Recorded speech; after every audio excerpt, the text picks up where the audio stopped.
companies like yours still matter in the future when Tencent, Alibaba, and some of the tech giants becoming ever more expanding their services and also their operations in different fields? No company is going to be big enough to cover the economy, and if we have that issue, we have antitrust issue. I think it's going to be, we're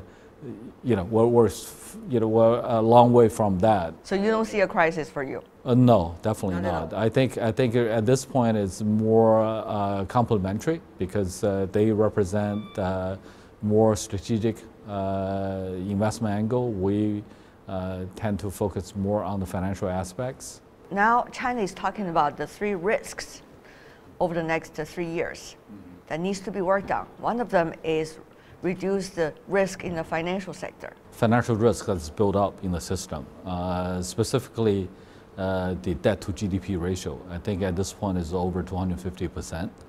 I think the general view in the international investment community has been it's very high risk. That's why doing World Economic Forum in the past several years, every year, the main theme seems to be when is China going to collapse.